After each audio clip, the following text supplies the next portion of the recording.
morning. It's Friday. Yay! Can we have a quick confessional? Some years ago, my mother would call, and in the course of a conversation, she would say, "I'm worried about you. I feel like you're struggling." And I would say, "Oh no, I'm not struggling." But the truth of the matter is that I was struggling, but I didn't want to worry. I didn't want to burden my mother. And I've realized that that has been a pattern in my life. I have not spoken up for the things that I deserved or needed. I have not celebrated me because I didn't want to burden anyone else.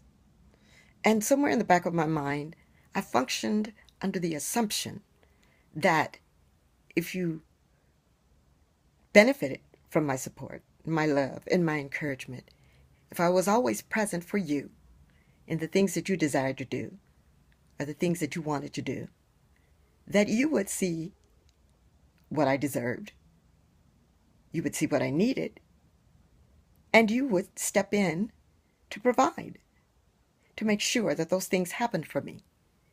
I didn't celebrate me because somewhere in my past I learned not to celebrate me.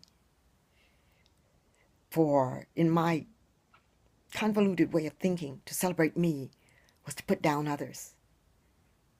And so I did not celebrate me. And in not celebrating me, I rendered myself invisible. I muted my voice. Oh, when I was present, I was seen and acknowledged. But when I was not present, from my vantage point, it was not remembered. I was invisible. My voice was muted. Hindsight is an interesting thing. You go back into your history and you realize there are no do-overs for history. The only moment you have is this moment.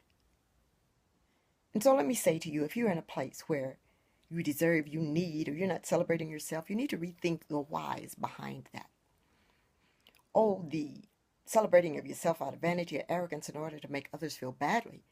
That's not good. That's not a good thing. I'm not talking about that. I'm talking about celebrating who you are, whom God created you to be. What's wrong with me celebrating my wit, my intelligence, my talents, what I bring to the table? What's wrong with me declaring, I am writer, I'm author, I am singer, I am worshiper, I am orator, I am speaker, I am Bible teacher, I am teacher, secular and sacred. I bring that which can encourage and support someone else. What's wrong with me saying I deserve because I have done? What's wrong with me saying I need because the need is real and valid? I don't know where I learned all of these things, these not tos or don'ts. But I realize that I have given individuals an easy out. You don't have to feel responsible. You don't have to step up and keep your promises. You can ignore whatever I've done that made your life just a little bit better, a little bit easier, because I have not said, hey, let's talk about this.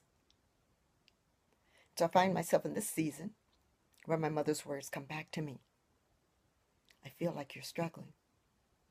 And there are moments when it is a struggle, when it is a challenge, because I really don't have. And I suppose I could be angry and bitter and frustrated about it all.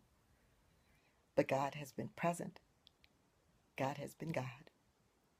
And He has stepped in and addressed those voids in my life. Oh, I don't have the deed of trust with my name on it. I don't have the savings account with a whole lot of zeros. I don't have the calls to come and minister, to come and share, to come encourage. But I do have the Most High God, who has never forsaken me. And so I stand on His promises. And though there may be more years behind me than in front of me, I trust Him to get me to where He wants me to be.